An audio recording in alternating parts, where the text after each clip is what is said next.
شوية بس شوية بس.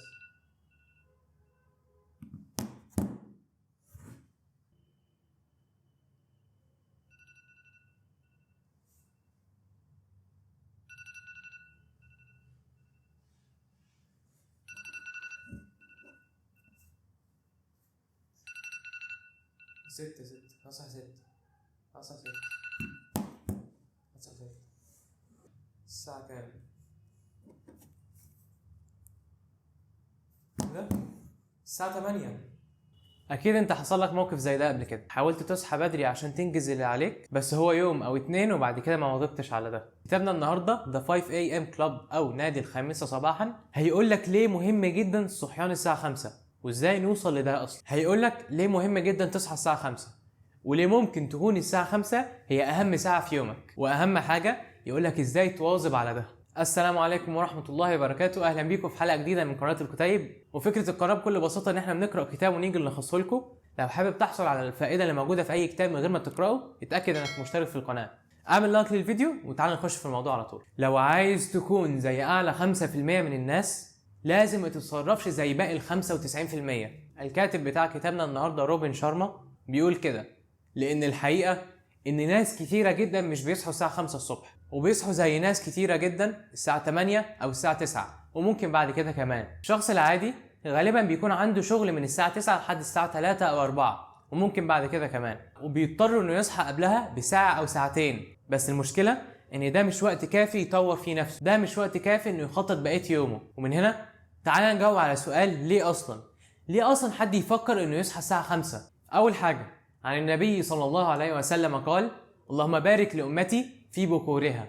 فأكيد وقت 5 الصبح أو بعد الفجر كده بيكون وقت مليان بركة، بس كتير من الناس مش بيصحى في الوقت ده، وأكيد ده عشان صحيان الساعة 5 مش أسهل حاجة تقيلة شوية. بس الكاتب بيقول إن أثرها وأهميتها كبيرة جدا، وده عشان في الوقت الزيادة ده ممكن تبدأ تتعلم حاجة أو تتمرن، أو ممكن تقعد تقرأ كتاب مثلا. بداية يومك بنشاط إيجابي حاجة مهمة جدا، وعشان تعرف قد إيه ده مهم فعلا، أكيد أنت في يوم من الأيام صحيت على خبر وحش، مثلا في شخص عزيز عليك توفى، ودي أكيد حاجة لوحدها تقفل اليوم، ونادرا ما بتنجز أي حاجة في اليوم اللي بيحصل فيه كده. وعشان كده بداية اليوم بنشاط إيجابي هي من الحاجات المهمة اللي ممكن ترسم باقي يومك. كمان في الوقت ده من اليوم اللي هو بعد الفجر كده الدماغ بيبدأ يفرز 2 من أهم الهرمونات المسؤولين عن السعادة: هرمون الدوبامين وهرمون السيروتونين، والاتنين دولت هيساعدوا على تظبيط مزاجك. الكاتب بيقول برضو ان في الوقت ده كمان كمية مخك بتتغير، يعني بيقولك ان الجزء المسؤول عن التوتر والقلق بيبقى في اقل نشاط ليه في الوقت ده، وعشان كده ده احسن وقت تبدأ فيه يومك. الساعة الاولى في يومك ممكن تكون اهم ساعة فيه، وعشان كده الكاتب مسميها The Victory Hour او ساعة النصر. الساعة دي بتحضرك كويس عشان تشتغل على نفسك بدنيا او ذهنيا، او لو من الناحية العملية تتعلم مهارة جديدة تنفعك في شغلك. وده اللي بيقودنا لفكرة ال20-20-20، وهي ببساطة روتين يومي بيستغل اول ساعة من يومك في تطوير ذاتك. هنقسم الساعة ل3 اقسام.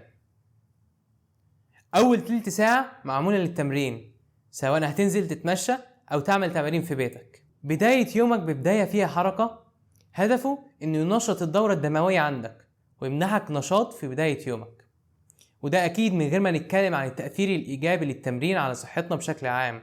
الكاتب بعد كده بيبدأ يخصص ال20 دقيقة التانية للتأمل او الصلاة، وبعد كده تبدأ تحط خطة ليومك او تراجع على اهدافك. من احسن الحاجات اللي ممكن تعملها في الوقت ده برضو انك تكتب تو دو ليست تمشي عليها باقي يومك. الوقت ده مش بيبقى فيه اي نشاط حركي، هو بس بيعتمد على انك تبدأ تفكر في قراراتك في الحياة.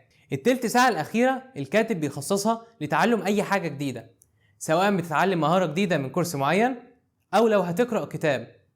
المقصود من الوقت هنا إن عقلك يكون دايما شغال، وده بإنك تعرض عليه أفكار جديدة. الكاتب بيقول إن التعليم بيخليك دايما مبتكر، وفي رأي الكاتب ده من أهم الحاجات اللي هتخليك ناجح في حياتك العملية وأكيد حياتك الشخصية. تعالوا نرجع تاني بقى.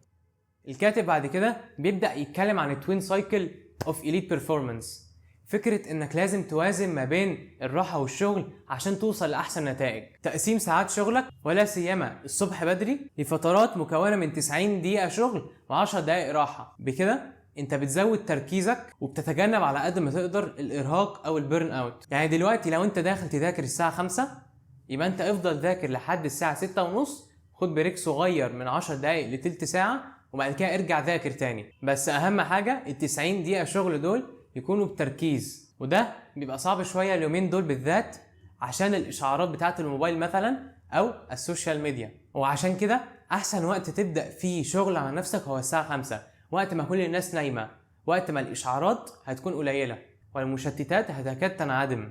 وعشان كده فكره التوين سايكل اوف اليت بيرفورمانس او الموازنه ما بين الشغل والراحه من الحاجات اللي هتضمن لك تطوير في ذاتك واكيد في شغلك. طيب جميل جدا، عرفنا اهميه الصحيان الساعه 5، عايزين نواظب على ده. ازاي نستمر على العاده دي؟ في شويه نصائح عشان نستمر على العاده ديت. اول حاجه طبعا عشان تصحى بدري لازم طبعا تنام بدري. من اهم الحاجات اللي انت ممكن تعملها في حياتك هو انك تدي لجسمك قسط كافي من الراحه، وده بيفرق من شخص لشخص. في ناس بتحتاج 6 ساعات راحه، في ناس تانية بتحتاج 8، وناس تانية بتحتاج اكتر. بس ده من الحاجات اللي هتضبط لك مودك بجد وهتمنحك التركيز في يومك.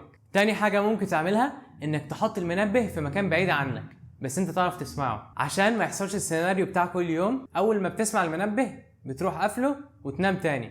تالت حاجه ممكن تعملها عشان تبدا تنظم نومك هي انك تدي لنفسك فرصه عشان تتاقلم على نومك ده. تغيير مواعيد النوم وبالذات تغييرات جذريه زي ديت هيحتاج وقت عشان تتاقلم عليها، فبالراحه على نفسك وكل حاجه هتيجي واحده واحده. رابع حاجه ممكن تعملها عشان تصحى بدري، قبل ما تنام تحدد انت هتعمل ايه اول ما تصحى عشان تكون حافز ليك انك تقوم من على السرير على طول. خامس نصيحه من اهم الحاجات اللي انت ممكن تعملها قبل ما تنام انك ما تستعملش موبايلك قبل النوم بساعه او 2 عشان تبدا تهيئ نفسك وجسمك للنوم. واخر نصيحه الكاتب بيقولها انك تلتزم بطريقه ال20-20-20 اللي هتظبط لك مودك لباقي يومك. وبس كده، ده كان ملخص كتاب The 5 AM Club او نادي الخامسة صباحا. لو عجبك الفيديو ما تنساش تعمل لايك وتشترك في القناه لان فعلا ده بيساعدني. وبس كده، سلام.